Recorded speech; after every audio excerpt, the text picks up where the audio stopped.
Bismillahirrahmanirrahim. Assalamualaikum warahmatullahi wabarakatuh. Saya Madalia Tuljana, mahasiswi PAI Pasca Sarjana IAIN Jember. Dalam kesempatan kali ini, saya akan membahas tentang struktur jiwa manusia dalam pandangan psikologi pendidikan Islam dan implikasinya dalam dunia pendidikan. Saya rasa penting membahas tentang jiwa manusia karena mengingat jiwa manusia adalah bagian terpenting dalam diri manusia itu sendiri.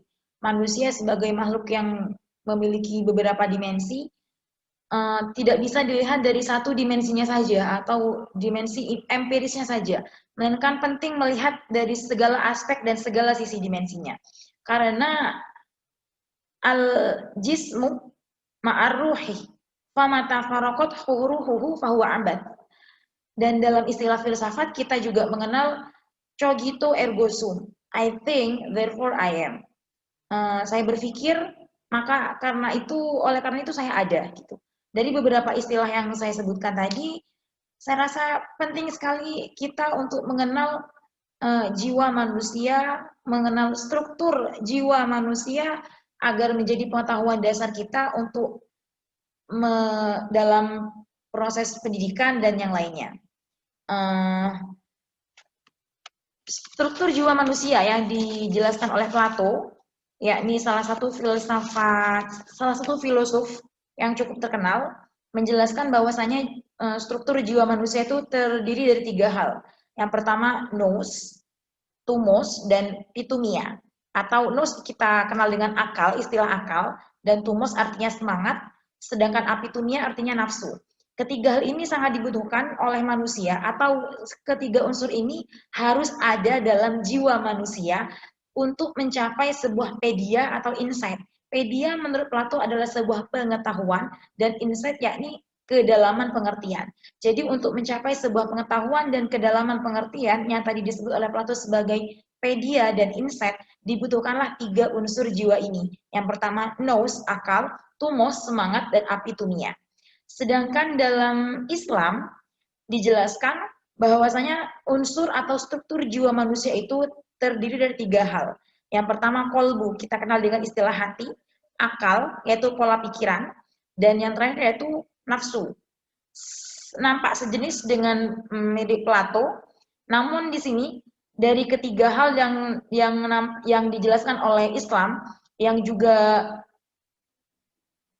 berdasarkan pada Al-Quran, apabila ketiga hal itu, yakni kalbu, akal, dan nafsu, masuk atau berada dalam pribadi manusia yang juga pribadi manusia memiliki perbedaan. Yang pertama ini pribadi mutmainnah, pribadi lawamah, dan pribadi amarah, maka nanti akan menimbulkan sikap yang berbeda pula. Seperti itu. Dari ketiga hal tadi, kalbu, akal, dan juga nafsu, apabila masuk ke pribadi mutmainnah atau pribadi-pribadi yang tenang, maka nanti akan menimbulkan beberapa tingkah laku seperti dia sangat tenang, tidak suka marah, dan juga cerdas dalam pola pikirnya. Begitu pula sebaliknya dan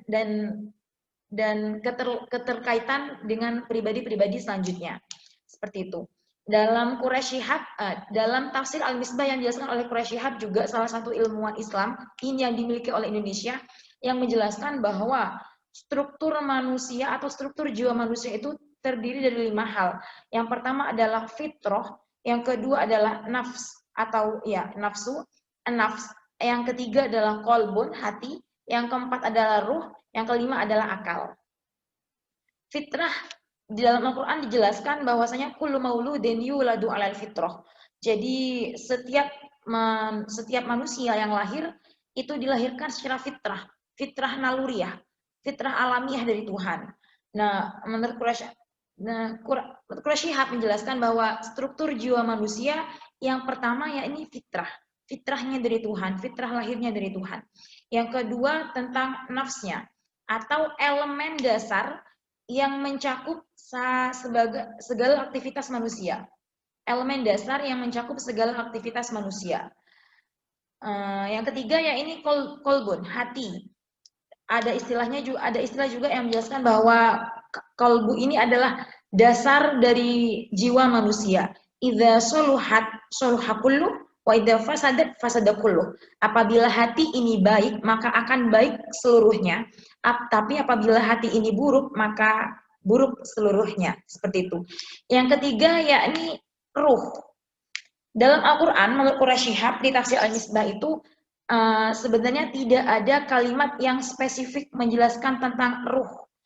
Karena dalam Al-Quran dijelaskan bahwa yas'alunaka 'anir ruh, mereka bertanya tentang ruh kepada Nabi Muhammad, maka Allah kemudian memerintahkan kepada Nabi Muhammad, katakanlah bahwasanya ruh itu inda Rabbi, hanya Allah yang mengetahuinya.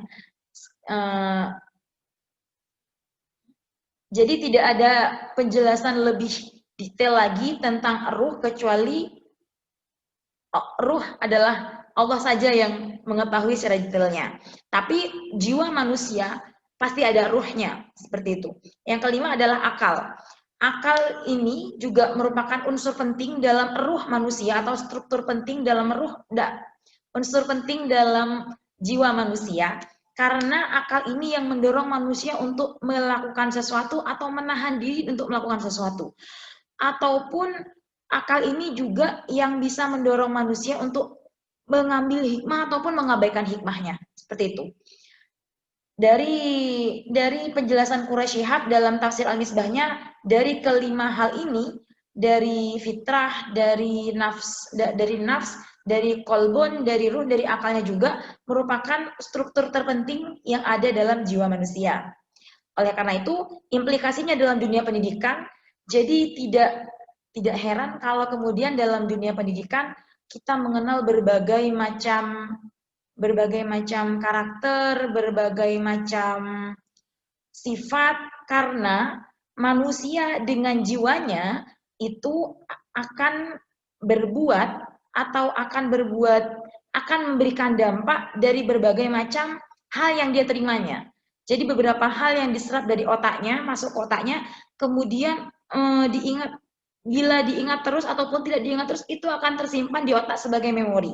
Apabila dari memori itu kemudian menjadi ide ataupun gagasan, dari gagasan itu kemudian berubah menjadi pola pikir atau cara berpikir, dari pola pikir dan cara berpikir itu kemudian berubah menjadi tingkah laku. Oleh sebab itu, dari struktur jiwa manusia ini yang tadi dijelaskan oleh Plato sendiri, atau dari according Al-Quran, atau dari Al-Quran sendiri yang terdapat 3 tadi, kolbu, akal, dan juga nafsu, dan ketika ditafsirkan oleh Quraisy Shihab yang kemudian menambah menjadi 5, yakni ada fitrah, ada nafs, ada kolbun, ada ruh, dan juga ada akal, maka kemudian disimpulkan bahwa akan ada banyak keberagaman dalam proses pendidikan. Keberagaman pola pikir, keberagaman sikap, keberagaman mengambil keputusan, itu sebabnya karena jiwa manusia juga terdapat dan terbentuk dari beberapa struktur dan beberapa elemen. Seperti itu.